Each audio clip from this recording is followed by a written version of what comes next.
Hello and welcome back to Scottish Independence Podcasts. And we tried something a little bit different this month. We did a live broadcast with a guest and friend of the podcast, Lynne Dougan.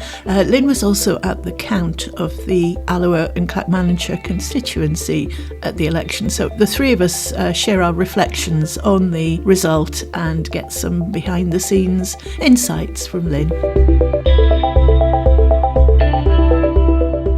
Hi everyone, it's Marlene Halliday from Indypodcasters and my colleague Fiona, indypodcaster, and we're having an experiment. We're trying a live stream. We have a guest. We've got lots of plans. Let's bring Lynne in now. Welcome, Lynne. Good evening. How are we? Well, that's what we're going to find out.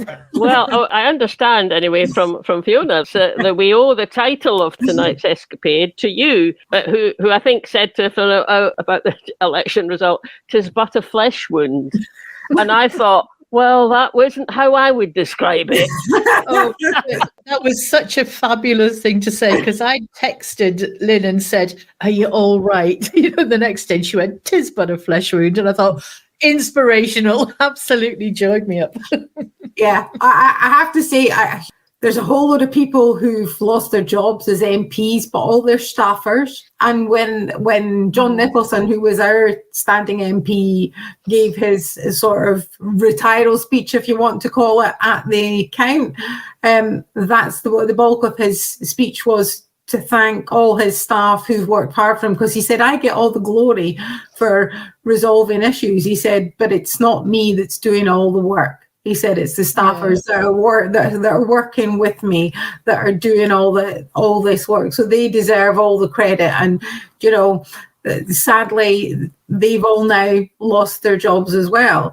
So that was it. And from my point of view, I just thought, here we go again. And we've had some people who've been lured into thinking that voting Labour in Scotland was going to help us. It's not, I don't think, but we just have to get on with it. We just have to knuckle down and go, we need to do more re-education, we need to do more engagement, and there are so many different strands that need dealt with. People are scunnered, people are voter apathy. There's not been a full kind of autopsy of the election, but from what we saw, areas with poorer demographics, the voter turnout was lower. So perhaps the voter ID has had an impact on who turned out to vote. That's just one thing, but maybe we could come back to that, because I was going to bring in something like that later on. So Fiona, how are you feeling? Well, how am I feeling? I think I've kind of, what it's really brought home to me is the pointlessness of Westminster. Absolute pointlessness, because whether we got 9 seats, whether we got all 57 seats, there's nothing that we could have brought in from that manifesto, because English MPs would outvote us. So I'm kind of moving towards abstentionism being the way to go. And I'm looking at Sinn Féin, who won, who've stood on principle and refused to swear an oath to an institution they don't believe in. And I'm starting to think that's what I want from our guys. So that's how I'm feeling. But I'd say I'm feeling a lot happier since Lynne told me it was only a flesh wound. That's for sure. Well, when you told me what Lynne's comment about it, and I went, I think it's a bit more. So I haven't. I mean, it's not exactly that I'm sort of depressed, but it felt such a sort of dismal result to arrive at, and then I got a bit. Well, I started to feel a bit angry, but that's because I made the mistake of switching on the BBC too early the day after the election, and then heard all the stuff, and I think, well, anyway, I got a bit pissed off with BBC, but actually that's quite a common thing. Par for the course. Par for the course, actually. But then I think I hit on something else that I thought was going on, because I don't usually get depressed about kind of stuff, but there was something underneath it. And so the image that's come to mind is, if you ever been swimming, in the sea, and it's great, and maybe there's a bit of a swell, so it makes it fun, and then you go to get out, and especially if it's a pebbly and you're trying to get out, you're getting there, and then another wave comes up behind you, and suddenly pebbles you're on start to kind of tumble back into the underneath the water again, and yet you get pulled back, an undertow effect, and that's what I feel, and I thought, okay, that's quite strong sort of image to have. I mean, it's not that I feel I'm drowning, I don't mean that, but sort of always trying to get somewhere and always going to get pulled back, and something else comes in, and it's things like the BBC, it's things like all the stuff you see in the newspapers who are in the media, which is mostly union of a unionist leaning. It's that sort of thing. And so I've been a very pleasant couple of days, and I'm not sure that I'm quite out yet of that undertow, but actually I'll tell you guys, doing this will help. I know. So, but just with your sort of maritime analogy, somebody said, the tide comes in, the tide goes out again, the tide comes in. Do you know, it's cyclical, and we need to get to the point where, I mean, I saw a wee Mary Black interview on Channel 4, I think it was, and she was saying, I think people are going, this is the last chance for the union. Yes. Because they really have to prove themselves now, and also there's been other wee snippets I've looked at, a bit like you saying that I try to avoid the BBC at all costs.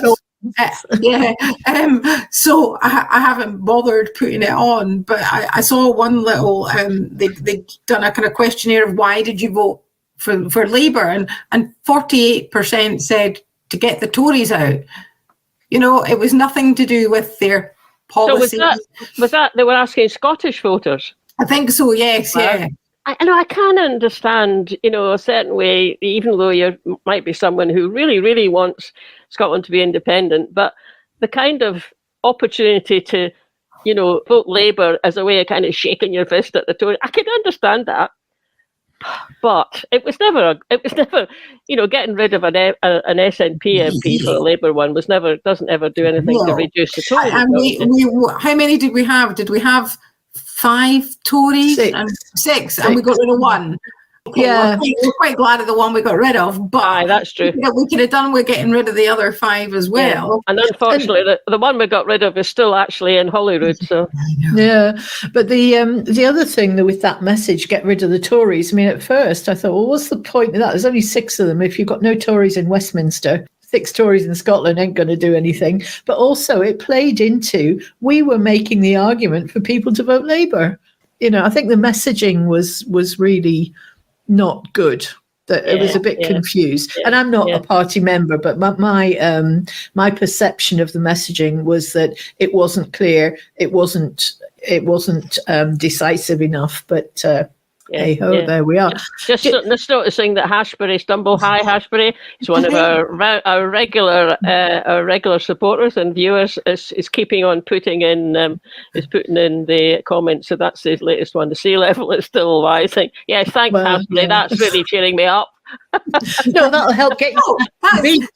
That's you know, if you're thinking about the support for independence, the level is still rising. Yeah. Oh, okay. I'll just put it back up and apologise to Hashbury. I didn't quite understand. I'm still such of a emotional kerfuffle going on that I really didn't get the point there. But that's true. It does make a good point about how we frame things, that people will perceive things differently. So there's you, because maybe of the way you're feeling at the moment, you're going, oh no, that's it. Whereas I'm going, I'm actually quite buoyed by it. Yeah, no, this means it's game on, you know? Yeah, we've got that's certainly true. Yeah, that's true. And again, we had the huge wins in 2015 and then the losses in 2017 because people kind of rested on their laurels. Again, in my constituency, we had a huge majority and then we lost it to a Tory.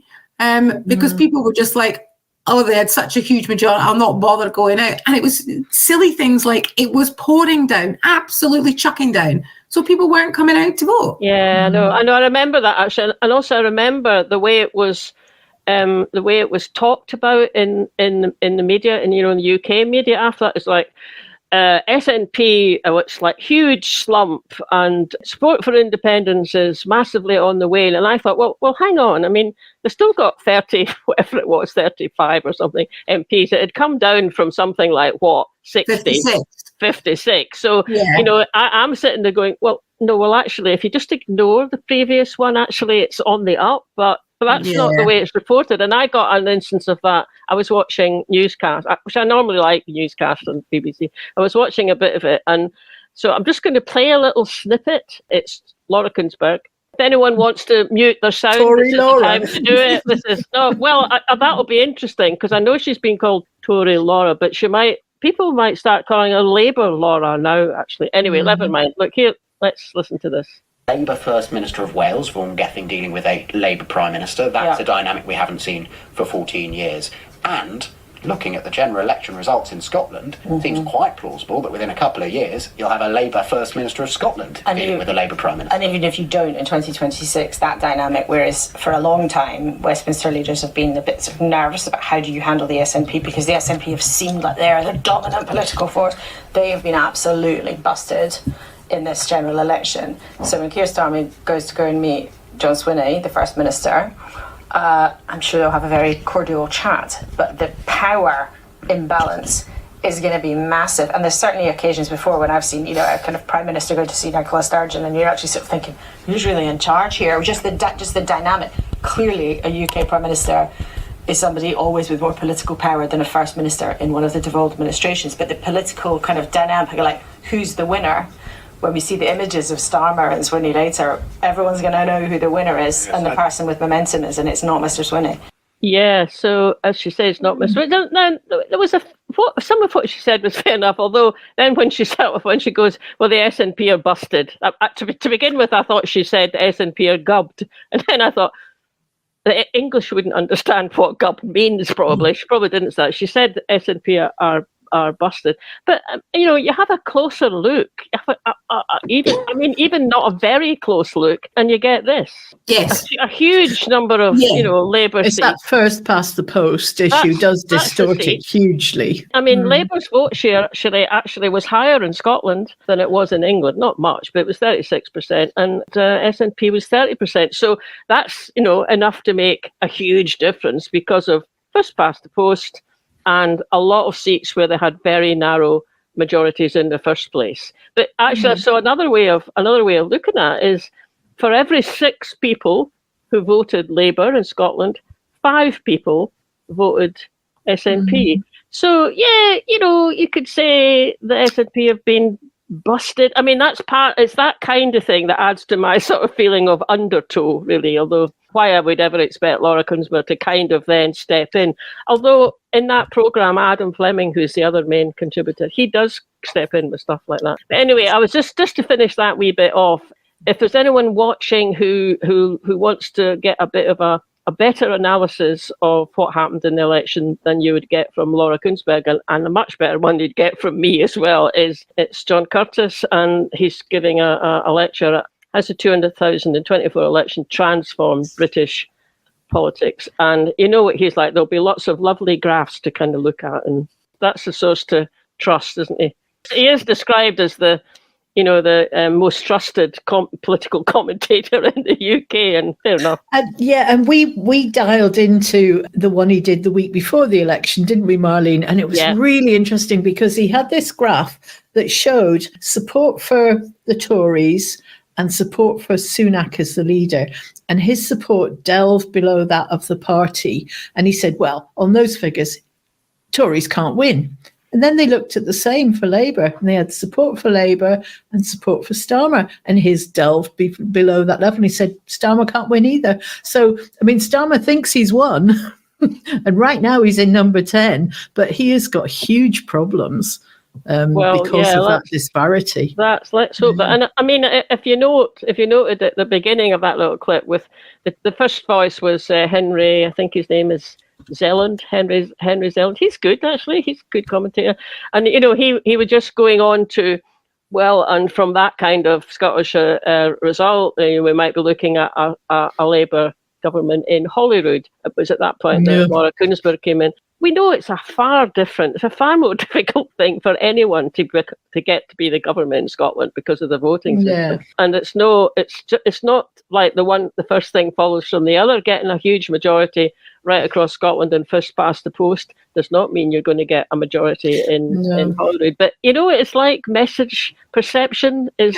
I have to think we've got to take a positive attitude, and we've got to say, well, yeah, you've got Labour in Westminster. You've not got Labour in Holyrood. Holyrood's our government, and Holyrood is currently led by the SNP, and we need to keep it that way. And they need to be more positive, and they need to be more proactive, and they need to do things that we want seen done in this country.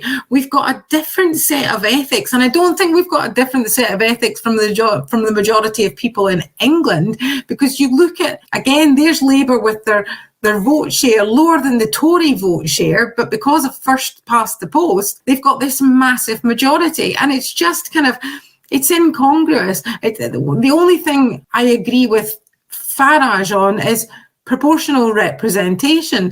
Now, that would have meant that the Reform would have got more seats, but you wouldn't have this Labour government almost unopposed. You could look at it, they can bring things forward and put percent, and then we've got Sky Echo coming in saying, don't forget 34% equals a mandate. Yeah, exactly. They're suddenly saying, Labour saying we've got a mandate.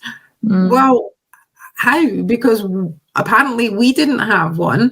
I mean, in Holyrood we had something like approximately 50% of the vote, but we didn't get if it had been a first past the post system for Holyrood, we would have been a one-party state, which is not a good thing. You need to be compromise and appealing to everybody. And I think when citizens' assemblies have been done in the past, regardless of your political persuasion, people pretty much want the same thing. They want people to have a home, to be fed, to be warm, to be well educated, to have their health care looked after, to be looked after in their old age. We want that kind of just well-being economy. And I imagine if you ask people south of the border, they probably want the same as well. Yeah. I always think back to was it a Monty Python sketch where John Cleese is saying, I'm upper class, so I look down on him, and I'm middle class, so I look up to him, but he's lower class, so I look down to him. And if you were way Ronnie Corbett, you stood there and went, I look up to both of them. Yeah, that's it. Do you know, there's still a class war going on. Yeah. I was just going back to the thing about reform. Did you have a reform candidate in where you're? Yeah. Did they turn up for the count and the hustings? Okay, so they were a real person. You had a real candidate. I don't know. Well, Fiona, you went to a couple of the hustings. I didn't because I had COVID, so I couldn't go to any of the hustings, unfortunately. However, he did turn up at the count, but I don't know how involved in politics he'd been before. He looked like quite a young guy, but we were doing all the sampling and etc. of all the votes. And he was, the deputy returning officer was coming round to get those of us, the election agents, to say, right, I need to get you to sign off on this so you can get your deposit back. And he was like, oh, I'm not sure if I'll get my deposit back. And I said, well, in my calculations, yeah, you will, because you need just over 2,000 votes to get your deposit back. And I said, I reckon you've got about 4,000 from my calculations. The deputy returning officer said, yeah, they're pretty good at working out their figures. When it came to it, when the final tally came in, he got 3,804 votes. And I'm like, 4,000. You were 200 out, Lynne. That's ridiculous. Far off it. So listen. How much is a deposit if someone's standing? How much does it cost to stand? £500.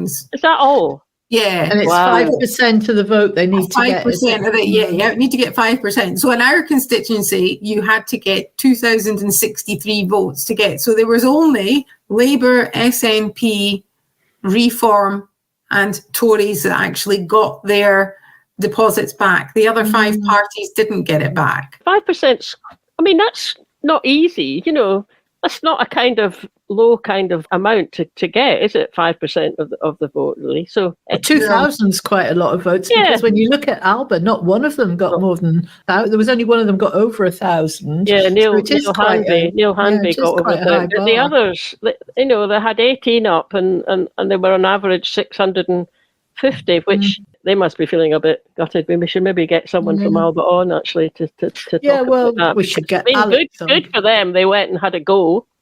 And obviously it would be different in a Holyrood election when they can stand in the region.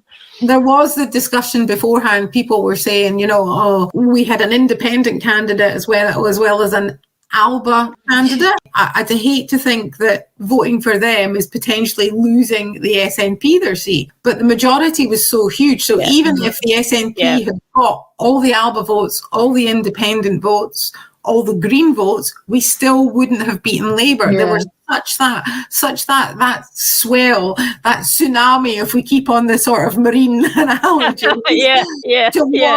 Toward, and it was towards getting the Tories out. But the thing that gets me is we didn't have a Tory in this constituency anyway. Yeah. Same with us. So, I see a Hashbury is just sort of commenting that Reform had 3 paper-only candidates in Glasgow. And that's why I was asking you, because I got, it's a setup called Vote Watch, which the email comes via Byline Times, so it must be something they're doing. So Vote Watch 24. And what caught my eye in it was that they reckoned, well, Reform put up 609 candidates, so nearly every constituency, which is a lot of people to find and vet properly. If they vetted them. If they did. So the Vote Watch people reckon there was about 60 candidates that are, as Hash said, paper only. So people who have got, let me just read it, they've discovered 60 Reform UK candidates with no social media presence or public biography of any kind. None of those 60 people turned up at their constituency hustings or even to their vote count. So the Vote Watch people are just going to try and look into that a bit more. There has been. It should be the bloody police looking into it. There being AI candidates. Yeah, exactly. And then one of the other things they mentioned in that Vote Watch email that I got was about the effect of possible one way or other effect of voter ID. So you mentioned that before, but you were saying that it looked like maybe what people in less well-off parts of the constituency, that vote share had gone down. Was that what it was? Gone down, yeah. Or the turnout from those areas had gone down. Yeah. Do you think the postal vote thing had an impact? Because I know it was a bit of a nuisance, but having spoken to the returning officer, the deputy returning officer, what she had said was, an average election, they would get maybe about 24 or 25, requests to get postal packs reissued because they hadn't come through. This time they had about 100, which I suppose is 4 times as many. No, that is more. But 100 out of 15,333, I think, is something like the number of postal voters we've got registered for our constituency. Just under 22% of the constituency is registered for postal votes. So to only have 100, well, maybe people didn't bother getting in touch, but there was roughly 100 who'd got in touch to get packs reissued. So, as I say, maybe people didn't bother, but on the Wednesday, they were at approximately a 76% return on the postal votes.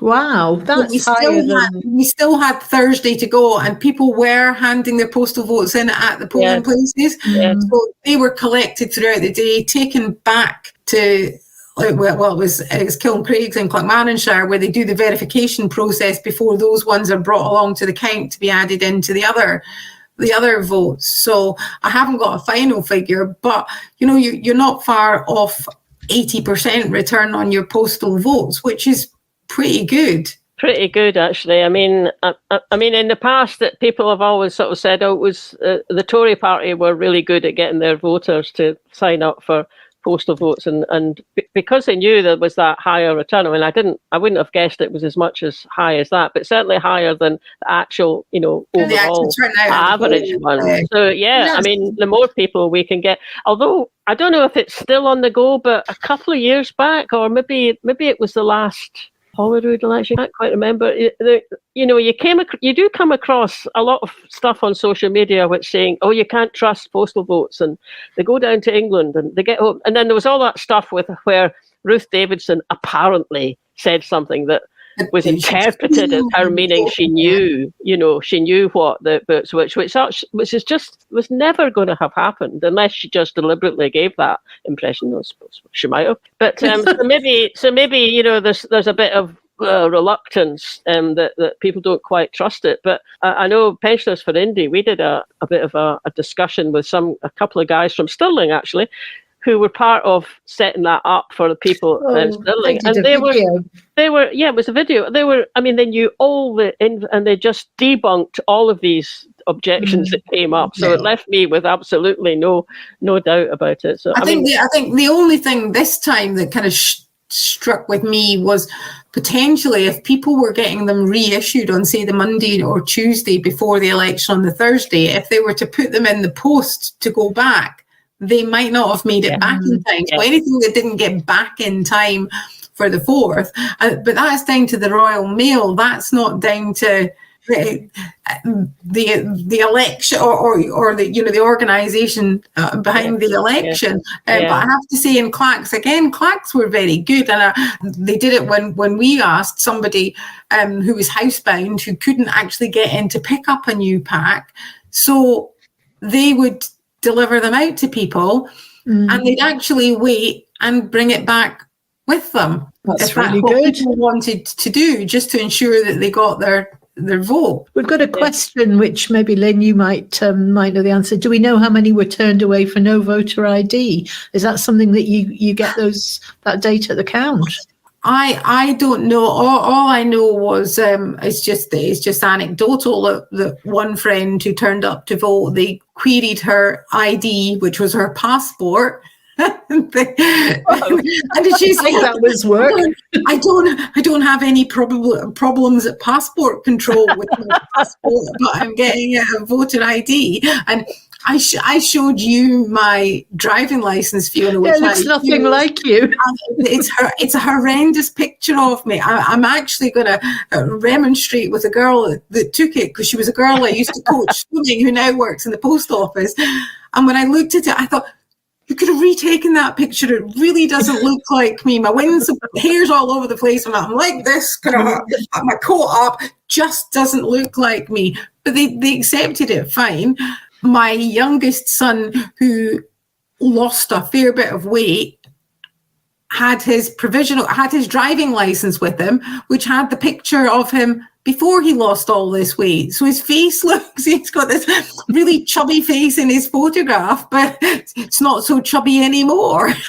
I can see there's a question. Hushbury's asking, was there a rise in the number of spoiled votes? Now, this is something we covered in one of our election specials, because there were a few people, Peter A. Bell was one of them, were advocating, write something like end the union on your vote. But we looked into it. We couldn't see that there was any point whatsoever in writing stuff on votes, because it wasn't going to get seen. But I mean, was there a rise in the number, Lynne? Not from my experience of being at counts. We had 74 spoiled papers out of 41,000 and something that were cast. So it wasn't a high number. Some of them just had a big X put through it. Some of them had an X put in every box. Some of them had little stories written in them. One paper was absolutely covered in writing. We didn't have time to read it all. There were only a few that were reallocated back to, there was an agreement that, we think this is for the Labour candidate. To be honest, nobody really argues with the returning officer, because they know everything that has to be, they're quite clear about it. So, it was quite funny. I mean, I think my favourite one, though, was when somebody said, this is not a democratic, this is an illusion of democracy. And I started singing Imagination, it's just an illusion, you know. And that was probably about 4 o'clock in the morning, and I was really tired by then. Yeah. So I see Jock Gibson, he's wondering about, is the voting system secure enough? It's interesting that, isn't it? Because my first response to that is, when it's just that you go in and, well, okay, so now there's you have some sort of voter ID with you, and there's a whole list, and you know, they score your name off and they give you a bit of paper, and you go into a cubicle with a pencil and do that and put a cross on it and take it back. That's so simple that that's hard. That's hard to kind of see where things can go too far wrong with it, really. And just to say, it's a wax pencil. Oh. So it's not easy to rub out. If you know, I didn't even know that. A wax pencil. Yeah. And they're so small. Yeah, they're all. I always just think they get them from IKEA. I always think they get them from IKEA, actually, but you know. So and then you know, Jock's also wondering about maybe going on to electronic voting. I know nothing about it, but my first one is something like electoral has presumably got the potential to be hacked. Though it might be really difficult, but that's where if it was blockchain like they have in Estonia, I don't know if it can never be hacked, but it's certainly really, really difficult. Think about the American system. There were certainly complaints about things that were going wrong with that, the last presidential one. Yeah. But I think if you want young people to vote, that's the way to go, because they do everything online. Yeah, the idea of not being able to vote online would be ridiculous. I like Australia, where you have to vote. Yeah, I think we should do that. Whether you choose to go, I'm not voting for any of these people, that's your choice, but you have to choose. I've already heard people whinging about things, and you know, I heard two women, mother and daughter, arguing and saying, well, who did you vote for? Well, I didn't vote. Well, I'm like, well, what are you complaining about then? If you didn't vote, you've got no right to turn around and complain. That's the bottom line. And I always think, you know, women died so I could get a vote. I absolutely have to do it. But I do like the idea of the Australian democracy sausage. Yeah. And I took James, my son, out for breakfast after we'd voted. I said, you've voted, you've done your civic duty. That's good. Now we get to eat sausages. That's good. That's great, isn't it? That's really good. It's quite an expensive way to do it, but it well, next time he could take you next time, couldn't he? Yeah, he should. Well, he thinks he's my carer, so wheeling you down to the polling station. Just before we kind of finish up there, so I actually stood outside a polling station. I went along to watch the boxes being sealed at 7 o'clock. I was the first one to cast a vote in my polling place, and then stood outside for a while welcoming people. And interesting, you will get people saying, well, where's everybody else? And I'm like, you don't have the activists to stand outside. There was nobody at all at ours. There was 4 the boards propped up against a hedge. There wasn't a person to be seen. Yeah, that's the first time it's ever been like that.